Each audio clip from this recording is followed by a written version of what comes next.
Assalamualaikum warahmatullahi wabarakatuh. Sahabat-sahabat pembudidaya, khususnya pembudidaya tradisional dimanapun Anda berada. Hari ini Jumat 20 Juni tahun 2025.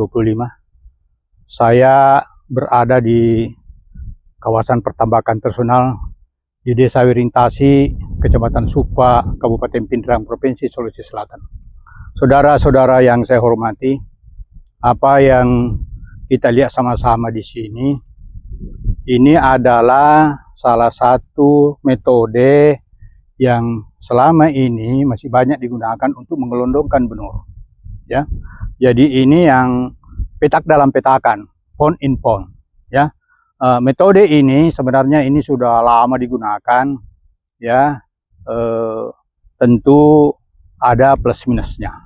Ya, plusnya itu nanti benurnya kalau misalnya selesai, artinya kita sudah mau pindah ke pemasakan, tinggal dibuka, dia punya ini jaring, tinggal diangkat ini jaring, jadi gampang pindah.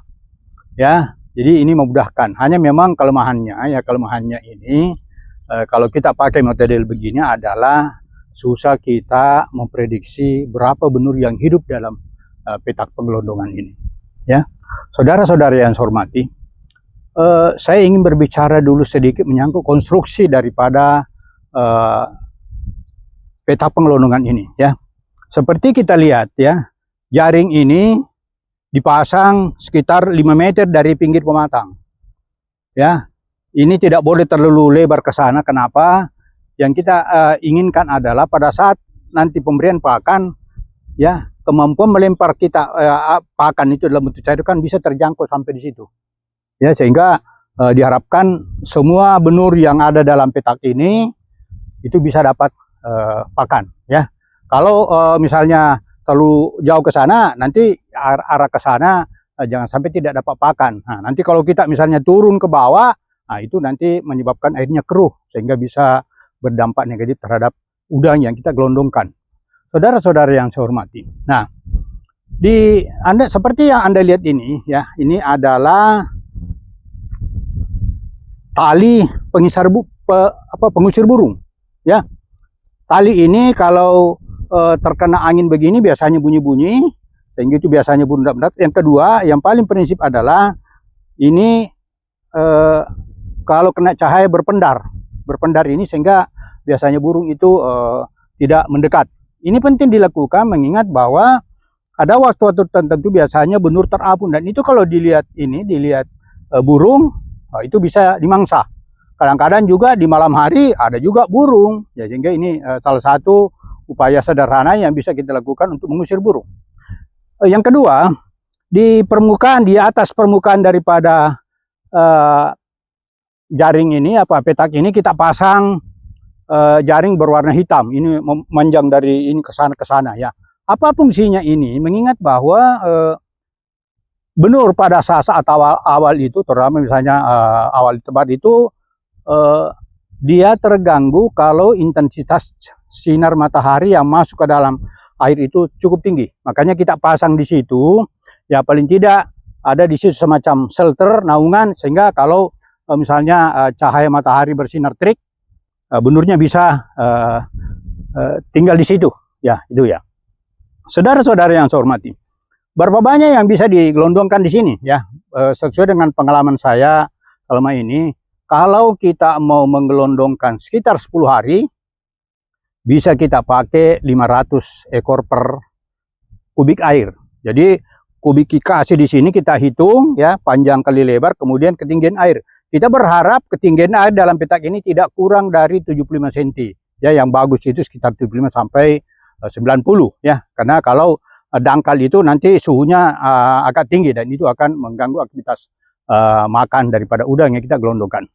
Ya, kalau masa pengelondongan kita mau perpanjang sampai 20 hari, biasanya padat penebaran kita turunkan 400 ekor per kubik air. Sedangkan kalau targetnya kita 1 bulan, itu biasanya kita pakai 300 ekor per meter kubik.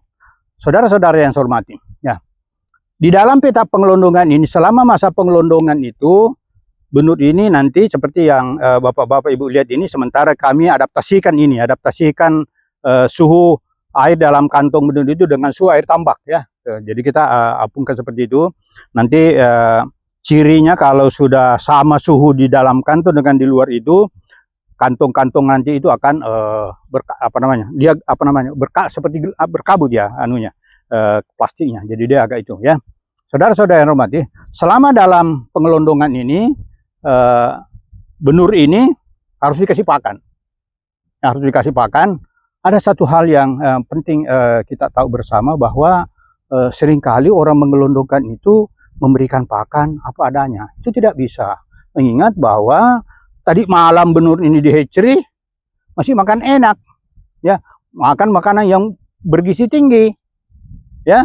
Nah, sekarang kalau kita tebar di sini lantas kita tidak kasih makan sebagaimana mestinya, nanti justru malah masih diletakkan ini menurun dia punya meningkat dia punya mortalitas. Makanya digunakan pakan biasanya selama ini kita pakai pakan yang kadar proteinnya tidak kurang dari 35%. Berapa banyak pakan yang diberikan itu biasanya kita pakai masih blend feeding namanya. Biasanya 2-3 kg per hari per 100.000 benur. Ya, nah, biasanya juga itu kenapa tadi kita katakan 2-3 kg per 100 benur, karena biasanya 5 hari pertama kita kasih 2 kilo per per hari per 100.000. Nah, nanti biasanya masuk hari ke-6 sampai hari ke-10 ya itu kita tambah pakannya biasanya 10%, ya 10% dari dosis sebelumnya. Kenapa ini penting? Karena benurnya kan tambah besar, sehingga jumlah yang harus dimakan itu kan harus juga lebih banyak. Nah, idealnya sebenarnya biasanya 3 hari ya atau sampai 5 hari sebelum benur masuk di sini kita sudah tebar instar Artemia di sini. Seperti kita tahu bersama sekarang ini tidak terlalu susah lagi kita mendapatkan Artemia, karena sudah ada namanya Artemia instant yang kita bisa beli ya, dan itu bisa di ini ya. Biasanya kita pakai untuk 100.000 benur itu ya per hari biasa kita pakai sekitar 25 gram ya, 25 gram. Kalaupun misalnya diberi tidak ada masalah karena dia organisme hidup, jadi tidak menjadi masalah bagi benur yang kita gelondongkan. Saudara-saudara yang saya hormati, pengelondongan merupakan salah satu tahapan yang harus kita lakukan untuk meningkatkan produktivitas tambak-tambak tradisional.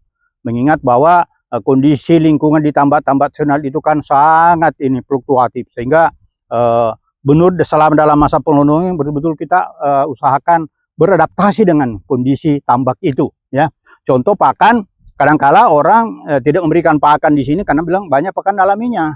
Ada kita ingat bahwa memang kemungkinan banyak pakan alami di sini, tetapi kalau benur baru masuk tentu dia belum beradaptasi, bahkan mungkin belum mengenal baik dengan pakan alami itu, sehingga dia mungkin banyak pakan dia tidak makan. Makanya kita harus bantu dengan pemberian makanan buatan ya. Saudara-saudara yang saya hormati, mudah-mudahan dengan cara mengelondongkan benur sebelum kita pindahkan nanti ke peta pembesaran ini, produktivitas tambak-tambak tradisional bisa semakin bagus ya. Seperti yang pernah sampaikan bahwa idealnya di tambak-tambak tradisional itu per 100.000 benur ya, per 100.000 benur per 10.000 benur kita bisa berharap dapat kira-kira 100 sampai 125 kilo. Jadi kalau 100.000 ya kita berharap antara 1 ton sampai 1 ton 250. Nah, kalau itu bisa didapatkan, insya Allah pendapatan daripada petambak itu insya Allah saya kira sudah memadai. Bagaimana caranya mencapai itu? Tentu kita harus melakukan pemeliharaan sesuai dengan SOP yang baik dan benar. Saudara-saudara yang saya hormati, saya kira itu dulu yang saya bisa sampaikan. Mudah-mudahan cara-cara ini bisa kita lakukan di tempat lain ya. Saya kira teman-teman di tempat lain juga punya cara tersendiri ya. Model seperti ini yang selama ini kami banyak gunakan ya. Ada juga cara di luar kawasan budidaya itu lebih bagus, ada juga yang menggunakan kolam budidaya itu juga lebih bagus.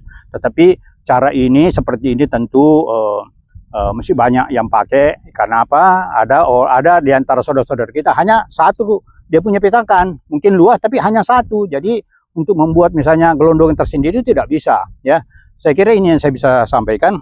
Saya Muhammad Sainong dari Fakultas Perikanan dan Ilmu Kelautan Universitas Muslim Indonesia Makassar, Sulawesi Selatan, sebagai perpanjangan tangan juga dari Forum Udang Indonesia. Mari kita bahu-membahu, bergandengan tangan dan menyatukan langkah demi terwujudnya budidaya untuk kesejahteraan yang inklusif. Sekian, Assalamualaikum warahmatullahi wabarakatuh. Semangat saudaraku!